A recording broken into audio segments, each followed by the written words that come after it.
जो कानून देश में गोदाम पहले बने और कानून बाद में बने, ये देश की जनता उन कानूनों को नहीं मानेगी।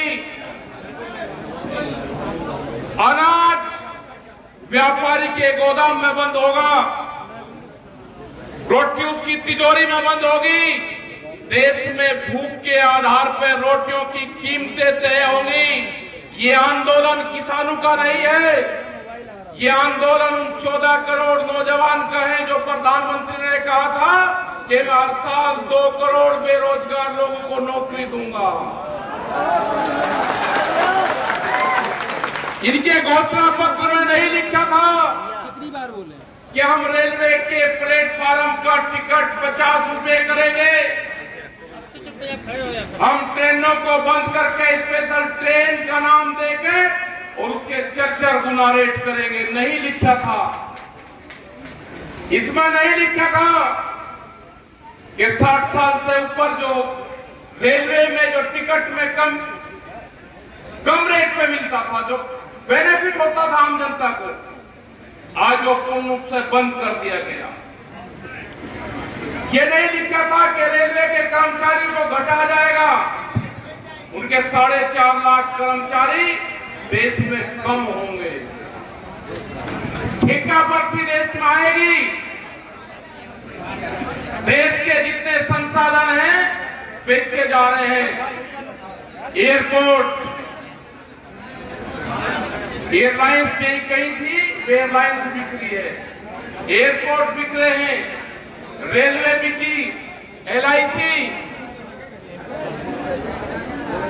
टेलीफोन विभाग और ये मंडी जिसमें आप बैठे हो, इन मंडियों के प्रस्ताव जालिए मध्य प्रदेश की बहुत सी मंडियों के प्रस्ताव चले गए हैं। यहाँ पे इलेक्शन हो रहा है, हो सके कि चल जाए, नहीं तो उसके बाद का प्लान है। आपने राम को भी बदल दिया। हम हल जोतते थे तो ले राम का नाम कहते थे, हमारा तो बैल भी हमारी भाषा समझता था। आप कहां लेकर जाओगे देश को? आप विकास में काम करो। जब भी सरकारें या पॉलिटिकल पार्टी धर्मवाद में आएगी, देश का विकास नहीं हो सकता। ये देश कृषि और ऋषियों का देश है, पुरानी परंपराएं हमारी रहे हैं। यहाँ की कृषि भी जिंदा रहेगी और यहाँ पर ऋषि पद्धति भी जिंदा रहेगी। तुम्हारी ठेकेदारी नहीं है सरकार की कि आप बंधु को टच करने का काम करोगे, आप ऋषि पद्धति पे भी उंगली उठाओगे और आप खेती किसानी पे भी उंगली उठाओगे। ये देश जब तक आंदोलन करता रहेगा, देश का जवान, जब तक आप ये देश को बेचना बंद नहीं करोगे, आप हमको लड़ा के देश को बेचोगे, देश नहीं बिकने देंगे। ये देश का 14 करोड़ नौजवान खड़ा हो चुका है, जिसको आपने बेरोजगार करा, ये खड़ा है आज तुम्हारे सामने। तुम आओगे ना बीच में, तुम गए बंगाल के अंदर, तुम गए बांग्लादेश में, कि हम आजादी की लड़ाई में शामिल थे। बांग्लादेश की कहां से आजादी की लड़ाई लड़ी गई? बांग्लादेश में गए, हम गए, वहां पे एक मुट्ठी चावल मांग रहे थे ये वहां के किसान से। हमने उनको बताया कि एक मुट्ठी चावल की कीमत मांगो। जैसे ही वहां के किसानों ने कीमत मांगनी शुरू करी, ये वहां से बैक हो गए, भाग गए। ये आएंगे आपके बीच में भी, आप भी प्रचार करो प्रधानमंत्री का और हम भी प्रचार करेंगे देश के प्रधानमंत्री का। ये ध्यान से सुन लेना, आपके बीच में आएंगे ये लोग अब दिल्ली से।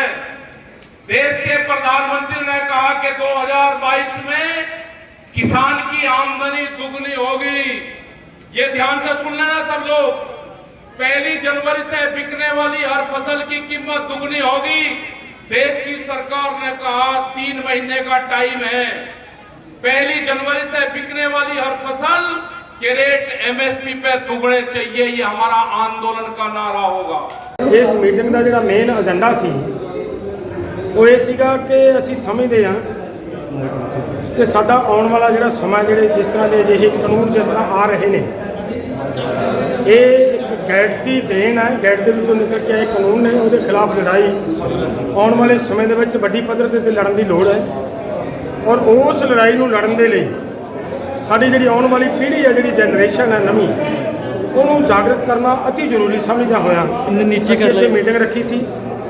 ਔਰ ਇੱਥੇ ਅਸੀਂ ਅੱਜ ਨਵੀਂ ਸਾਡੀ ਟੀਮ ਦੀ ਚੋਣ ਕੀਤੀ ਹੈ, ਜਿਹੜੀ ਅੱਗੇ ਤੋਂ ਸਾਡਾ ਮਤਲਬ ਇੱਥੇ ਫਤਿਹਗੜ੍ਹ ਸਾਹਿਬ ਦੇ ਵਿੱਚ ਯੂਥ ਵਿੰਗ ਵਜੋਂ ਉਹਨੇ ਆਪਣੀ ਡਿਊਟੀ ਨਿਭਾਉਣੀ ਹੈ, ਜਿਹਦਾ ਮੁੰਡਾ ਗੁਰਜਿੰਦਰ ਸਿੰਘ ਗੱਗੀ ਨੂੰ ਅਸੀਂ ਜ਼ਿਲ੍ਹੇ ਦੇ ਕਨਵੀਨਰ ਦੇ ਤੌਰ ਤੇ ਡਿਊਟੀ ਦਿੱਤੀ ਗਈ ਹੈ।